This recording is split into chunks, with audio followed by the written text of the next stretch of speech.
Hey there, and welcome back to Valley por Vida. All right, well, now we'd like to introduce you to professional singer and Valley native David Mejia, who just recently advanced from semifinals from the American Pop Orchestra. Now, finals were at Lincoln Square over in New York City, and he's proud to be representing his hometown of Brownsville, now working for his music career in Dallas at TCU and competing in a national voice competition.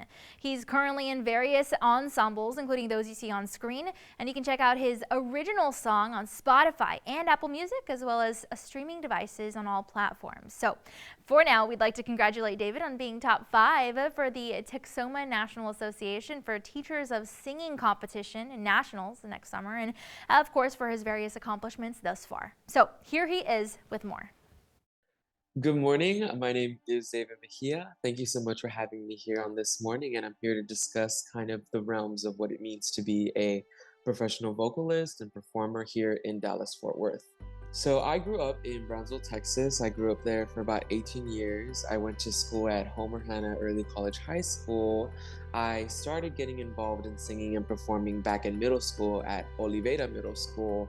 I was introduced to the art of choir and singing by mistake, actually. So it was all by coincidence and chance. I like to believe in manifest destiny. I think that things happen for a reason and fate happens. So I was originally supposed to be enrolled in a Spanish course, but in the 7th grade, schedule mix-ups happened. So instead of being in Spanish class, I got enrolled in choir. Never was able to read music, did not know anything about pitches or rhythms, and it was through the guidance of my school's accompanist, his name is Robert Crum, introduced me into the art form of choir and soloistic singing. And he was like, hey kid, you got an act for this and you need to keep doing this. There's definitely opportunities for you to perform and work and make this a valid career option. So in middle school, I did region choir, so I auditioned for the first time, never really knew anything about what I was doing. I just played a recording track on those old like CD, DVD players, and I was like, let's just give this the best that I got and see what happens. And let alone like with that opportunity, I got first chair on my first try. And I was like, this is probably indicative of like my abilities, and I need to see where else this can take me. I need to see what else and other opportunities that my voice can offer me. So I kept going into choir and soloistic singing and moved on to like high school. And in high school, we have this big convention that we compete for, TMEA, which is the Texas Music Educators Association convention. Essentially, over thousands and thousands of students apply for this opportunity to be in one of the most elite choirs in all of Texas. And at the time, I really didn't think of it as like a big thing. I was just like, I want to sing and I want to see where I place. I just want to get more opportunities outside of Brownsville. I think the scene has grown a lot since I've gone to school there, and I've seen my friends who are also vocalists and performers studying music education and voice performance, that it has grown a lot. The opera program is thriving. There's definitely lots of accolades for people growing up in South Texas as musicians. So going to do TMEA was my first like big awakening, vocal awakening, being able to see that music is a profession. Being a vocalist is a profession. Since I've been here and moved to DFW for college and for school, have not had to work any other job aside from voice performance. You won't catch me working at a coffee shop or a restaurant. I will be singing from the moment I wake up, from the moment I go to sleep.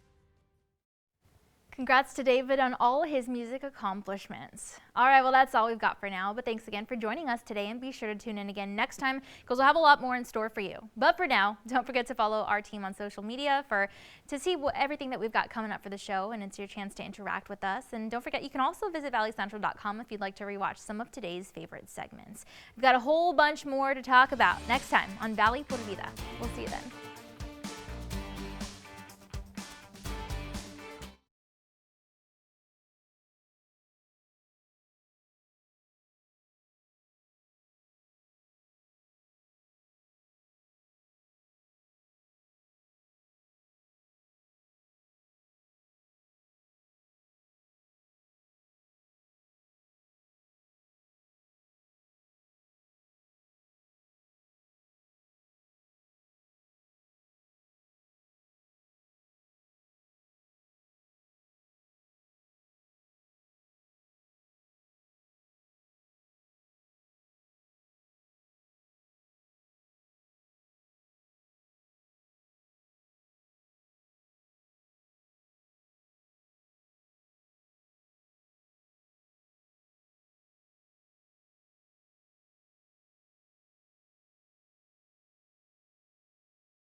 Good day, RGV. Today on Valley por Vida, we're introducing you to one boxer turned barber, sharing his unique life journey thus far. Plus, we've got details on a unique artist and poetry exhibition happening at the San Benito Cultural Arts Center. The show starts now.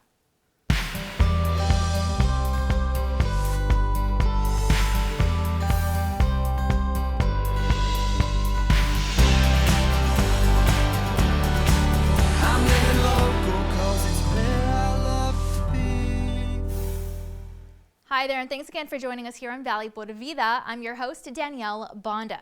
Well, one local boxer turned barbershop owner has a unique story to share about his life journey thus far. And, well, we had the chance to catch up with him so you can be introduced. Go ahead and take a look.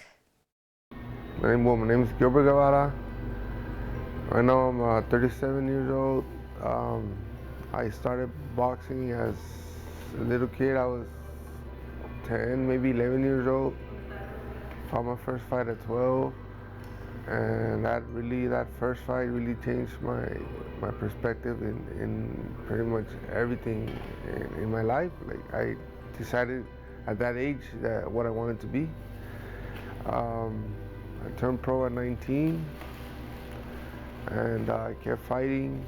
You know, I was just dedicated 100% to the sport. And 23, I get hit in the back of the head in a fight. I just never say anything. And 2 more years, I can't fight no more. And just, you know, it was a very bad injury, double vision, nerve damage, memory loss. So I just had to stop boxing. Being a boxer to being a barber was not in my plans. To me it was God, acting. I started, well, actually as a boxer. I had a good friend of mine. I keep in touch with him every once in a while. He was about one of the few barbers here in Brownsville back in the day. And one time we made a bed and he won, and he shaved my head off. And then I made a second bed. We made a second bed and I won, so I would give free haircuts. And it was just a close relationship with us. And being in the shop, I just started asking questions because I would just be in the shop with him, and I would pay attention to the cuts. And I guess in the back of my head, steps for cutting hair, they just started staying, in my head. And then at 19, I just started cutting my own hair. And then I started cutting my brother and some friends, some cousins. And like I said, I had no direction in life after I stopped boxing. I was 25 years old, I believe. Opening a barbershop, I wanted it in the beginning so bad, and then it became a reason why I didn't want to, and then it was a struggle because it's hard. It's so hard to open a business. It's so hard to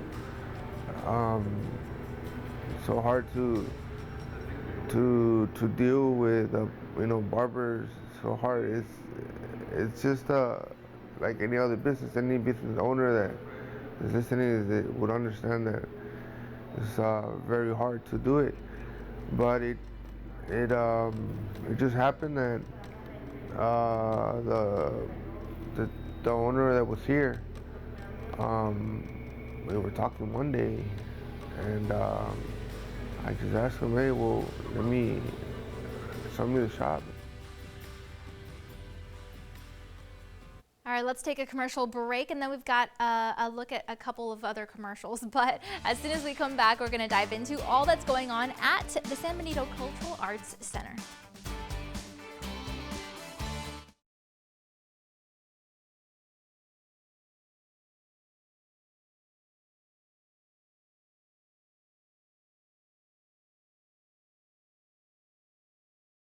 Hey there, and welcome back to Valley por Vida. Now, there are always amazing events and exhibits to check out at the San Benito Cultural Arts Center. And now their team has put together an extremely unique exhibition where local artists and poets are coming together to create works that are inspired by the Virgen de Guadalupe.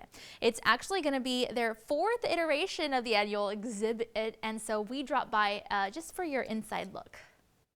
So, hi, welcome to the San Benito Cultural Heritage Museum. My name is Aleida Garcia, and I'm the director for the San Benito Cultural Arts Department. We have here our latest iteration of the Castilian Roses in December, which is our 4th annual exhibit. I invited local artists to participate, and I also invited some poets to focus on the Virgen de Guadalupe and to celebrate her feast day. So Castilian Roses in December opens December the 6th from 6 to 8 p.m. here in San Benito. The address is 250 East Haywood, and the exhibit is going to be running through January the 6th. And our hours of operation are Monday through Thursday, 10 to 4, and Friday, 10 to 1.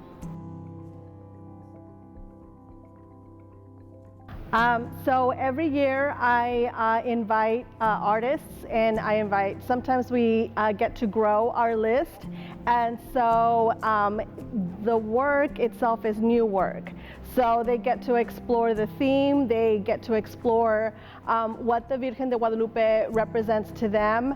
The starting point is the apparition to Juan Diego, and they get to use their imagination and go from there.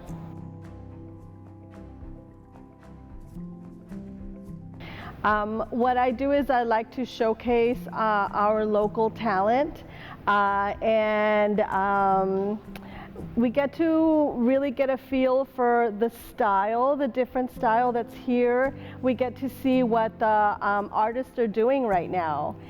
This is all pretty much new work, and you get to see the diversity of the different artwork. You can find out more information about the San Benito Cultural Heritage Museum on Instagram at SB_cultural_arts, on our Facebook page, SB Cultural Arts, and on our website, cityofsanbenito.com.